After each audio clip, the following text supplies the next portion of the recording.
Welcome to BIV. Today, we are the daily business news show from Business in Vancouver newspaper and BIV.com. I'm reporter Tyler Orton, and this week, BIV is unveiling this year's winners of the annual Chief Technology / Chief Information Officer Awards. It's honoring the CTOs and CIOs at these companies that have been shaping things across the province. And with us today to offer insights into the importance of these executives, it's one of our 2019 judges. It is Jill Tipping, CEO of the BC Tech Association. Jill, thanks for joining us on the show. Thanks so much, Tyler. Glad to be here. So I want to flash back to about a year ago when BIV was holding the first CTO awards. You and the other judges, you've all been embedded in the tech industry a long time, and you brought us back to the drawing board about what these categories meant and how we should consider the differences in roles depending on the organizations. It was really helpful because I think BIV, we were coming from it at that kind of B2B news media angle that as journalists, we have our own bit of a tunnel vision at times. I'll admit that, but you really put things into kind of a tech perspective there. And so I want to thank you for that. But I also just maybe for listeners that might not be super familiar with these CTO, CIO roles, what are they in their base levels? Because I know that there's kind of a lot of nuance going on within, depending on the organization, depending on the size organization, but spell it out for us, generally speaking. Okay. Well, I like to think of them in terms of industry first. Okay. And both of the roles have gone through a ton of change over the last 20 years. We'll talk about that in a bit. But CTO is the role that we tend to talk about when we've got a company where technology is the product.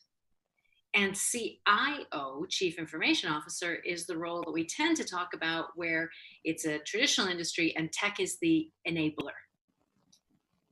So it's kind of outward versus inward, if we kind of distinguish in that way, right? Exactly.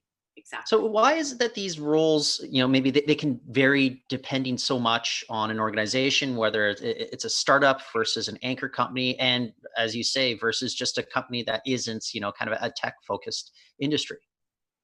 Well, maybe I'll talk first about the CIO role, right? And how that's maybe changed. So if we think perhaps 20 years ago, a CIO within a major organization would probably be mostly focused on cost efficiencies and operational efficiencies. So they'd be at that level.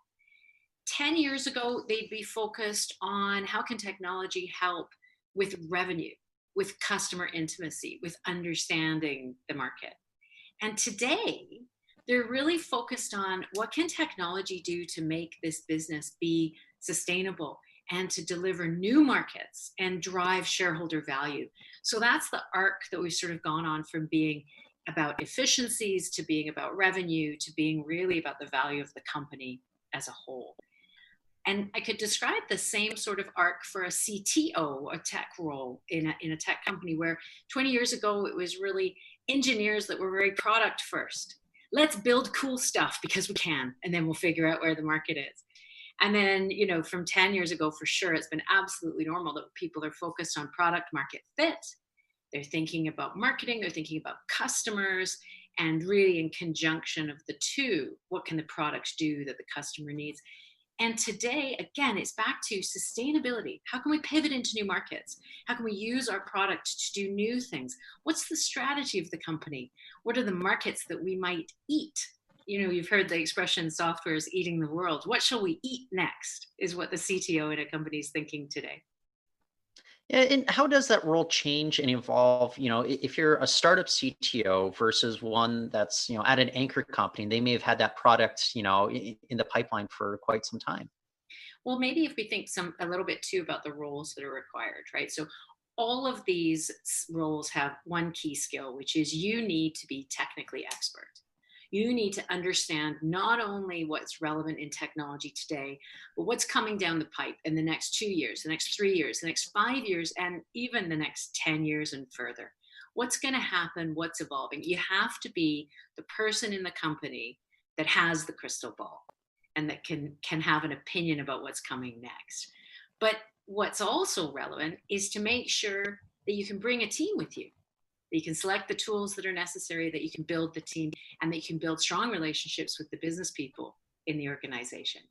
And so that's sort of the arc that a startup would go on. You start being very much about the product and the features, then you become about the customers and the business, and ultimately your key voice around the boardroom table.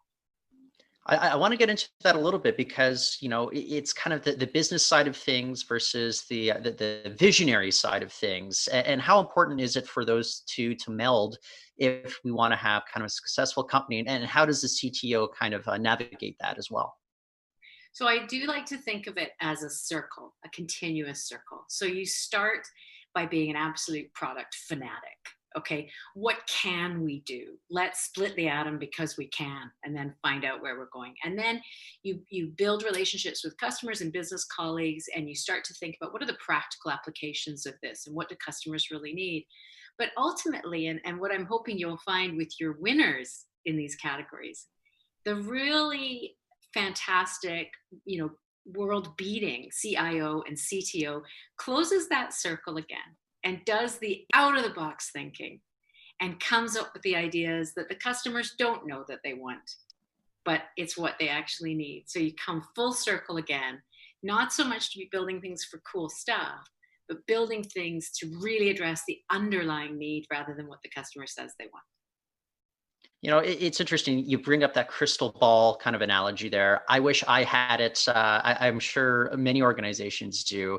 Is it, I don't know, something that can be learned? Is it something that's for a great CTO, it's just kind of intuitive? Like, what's your takeaway from having discussions, especially with some of those like early stage companies? You must have discussions with them, and you can kind of get a sense of, maybe what makes someone special in this role. Yeah, you have to be able to go in two directions. So you've got to be able to go deep, but you've also got to be able to go wide. And judging which situation in for whichever given company that you're working for, do they more need me to go deep or do they more need me to go wide? They definitely need you to do both. You have to be able to do a bit of both. So by going deep, I mean truly understanding the deep technical expertise within your domain. But going wide is keeping enough of your ears and eyes open to technology in other spheres that might have application that you wouldn't have thought of. So you have to be a broad reader and stay really aware of what's happening in other spheres as well as deeply in your own sphere. The thing is, I also want to seize on here is kind of BC's role in producing a lot of CTOs. We've got like a great university system going on. We also have a lot of people coming to Vancouver, from other parts of the world. How are we at kind of cultivating the talent we need to produce great CTOs and CIOs here on the West Coast?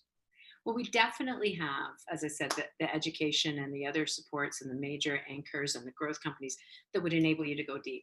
But there's a secret sauce in BC that sometimes we overlook and we don't realize how valuable it is, which is we're relatively modest as intellectuals, as thinkers, as CEOs.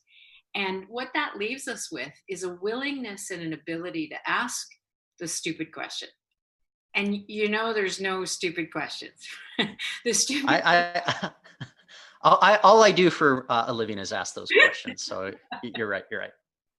You have a career in technology ahead of you, Tyler. Sure. But that's the key is being willing to say, what do I not know? And to consult with others who know more than you and to say, have I missed this? Or perhaps there's something else that I can learn. So that willingness to be open and to learn from others and to ask questions and to be on a continuous growth journey throughout your career, that's something that I really notice is sort of in the water of the tech sector in BC. And I think it sets us up really, really well to compete in this global world.